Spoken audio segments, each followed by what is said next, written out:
Thompson of the Milwaukee County Sheriff's Office, and I am glad that you all decided to join me at this roundtable for a discussion. This coincides with Faith in Blue. I don't know if you all have heard of Faith in Blue, but it was put together to help law enforcement bridge that gap with communities. So our topic for today is going to be about law enforcement and the clergy. So we kind of figured that a good place to start would be to select or pick or ask some of you all who are faith leaders in the communities to join this conversation, and we'd like to hear what you have to say. So to get started, briefly, can you say a little something about yourself? My name is Dean Collins. I'm an ordained Catholic deacon. I spent 32 years on the Milwaukee Police Department, retiring as a full inspector. I was retired for 16 days, and then I became the Assistant Chief of Police in Brookfield for another 15 years. I've got bachelor's and master's degrees, and I'm a life member of the IECP. Okay. Good afternoon, I'm Donna Childs, currently serve as a pastor of the Tabernacle Community Baptist Church. Served the New Testament Church as their administrator and principal of the school for 13 years, and also vice principal at Messmer High School for 11 years. So my background is education.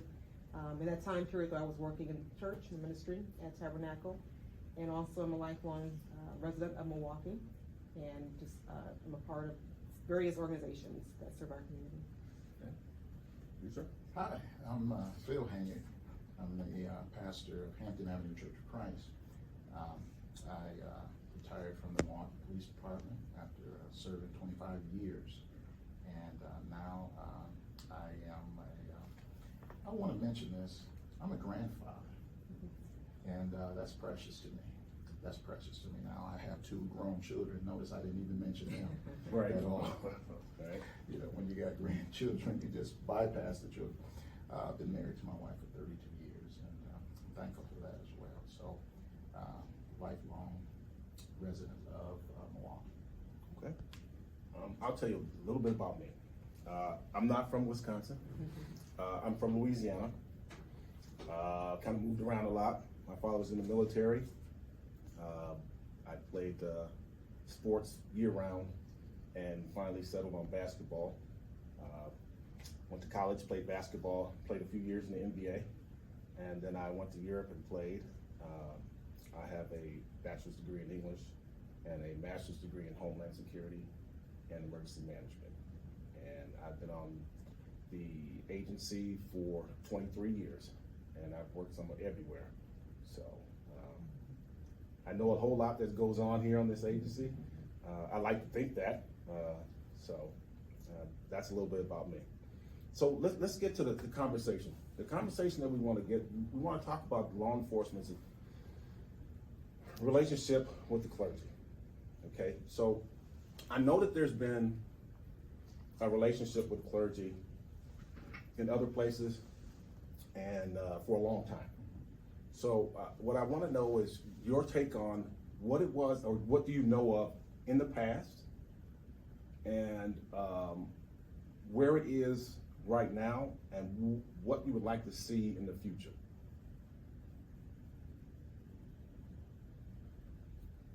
Well, my experience in the Milwaukee Police Department was that going back to a long, long way when Chief Breyer was the Chief of Police, there was a very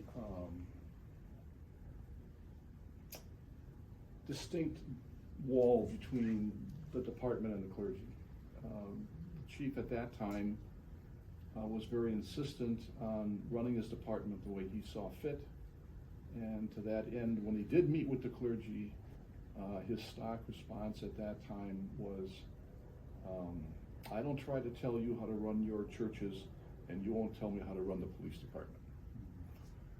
Subsequent chiefs were a lot more open to the clergy, particularly Robert Zjarnik, who was a very devout Catholic, and there was a very pronounced outreach to the clergy in the community, and that was followed up, of course, by Chief Philip Areola, who made efforts to bring community policing into the department. So what Milwaukee's doing now, I obviously have been gone for a long time from Milwaukee. From what I've seen in terms of the media is that the Milwaukee Police Department seems to be reaching out more than it has in the past. In my time as the assistant chief in Brookfield, I know that there's been a strong relationship with the pastors in Brookfield. So I think it's in a relationship that is strengthening and growing. Okay. So there's ways to go. Okay. What's your take on it? I can definitely speak being a lifelong resident here. I believe in the past there was always contention that seemed to be on the surface between clergy and police. And basically because there was always the idea that there was not trust or compassion by law enforcement for the community they served. So if you serve in a community, there ought to be understanding, there ought to be compassion for those individuals, and that to me was always a gap there. People, particularly when the resident cap was lifted, they could live anywhere. I think that also caused a problem. They would come from Menominee Falls or wherever to serve in Milwaukee. Again, understanding the needs of the people they were serving. And so that has always been to me an issue. I think it's definitely improved over the last few years. Even with our church, we have met with the current police chief. We've met with the current sheriff and the incoming sheriff. And so that has opened the doors for us to be able to communicate and share ideas, to have two-way communication, and to let us know that the people that are serving do care and understand those they are serving. That to me is important. It's not a job, it's a vocation on both ends. I think the end goal is to have the police or law enforcement and the clergy be respected by the community. And right now, it's not balanced. There's no respect for law enforcement by many community members, not all. And so if we can get to the point where both clergy and law enforcement are collaborating, working together, have a mutual respect, are building relationships, sincere relationships, and the community will see that, they hopefully will increase their trust for both law enforcement and clergy as well. I think there are places that clergy can go and make an impact that law enforcement cannot go alone. I think clergy can go to a situation, there's a sense of calmness, and they can mediate, they can talk to a person, they can de-escalate better than law enforcement can potentially because of their presence of the clergy. And so to me, it's working together. I respect those who are in law enforcement, and so obviously they have a role to play, and so do we as clergy. So why not come together and to hopefully eradicate those issues of, at least that word in place of not caring for those that they serve. Okay, so let me ask you this though, and I understand what you're saying, sir. Correct me if I'm wrong. You're saying that law enforcement needs to do more to bridge, or law enforcement can do more to bridge that gap, to take advantage of the presence of the clergy, to bridge that gap with the communities. Absolutely, Yeah. absolutely. I mean, again, everyone is obviously there's different, that can look differently.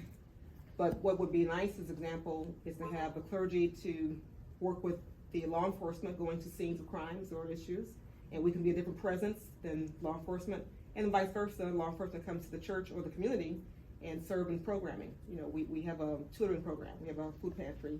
If they showed up on that occasion, not for issues or problems, but showed up just to serve and have a different outlook of what they can do and who they are, to me that changes the perspective of that law enforcement officer with the community. They see a different light. And so yes, both can do more, but definitely I believe law enforcement can do more as far as their image and their concern and care for the people they're serving. That's the key. If I know I can trust the one who's coming to my aid, or trust the one that's coming when a call is made, because I've seen them at the fair, I've seen them at the events that we've had, that to me opens the door, bridges the gap for relationship building. I think that the personal relationship, I think, is key to get the community to know the officers. When I was first starting out, I walked a beat. I walked a beat for like 3 or 4 years before I ever saw the inside of a squad car. But on my beat, I knew people, people knew me, and I had the time to get to know the people. I got the opportunity to learn about them, who they were, what their problems were. Now, that's a luxury. you're in a squad car going from assignment to assignment to assignment. There really is no time to build up those kind of relationships that are very important. So to the extent that if we had more police officers, you could have more outreach. But as it is, and Phil knows this, you're going from hitch to hitch to hitch to hitch. And police deal in short-term phenomena. So you can't really get to know people and to build that level of trust. Right. And your take on this? Yeah, so in 2013, I was a lieutenant in the Office of Community Outreach and Education. This office was formed to forge a relationship with the community and the department. And so what we tried to do was we tried to set up different events in which we can partner with clergy. Now, the chief at the time was Flynn, Chief Flynn, and he saw the need to partner with clergy at that time because of the things that were going on in the community.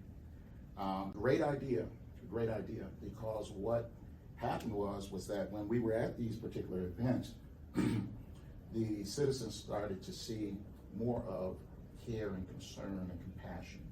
Whereas with police at scenes, you don't see so much that.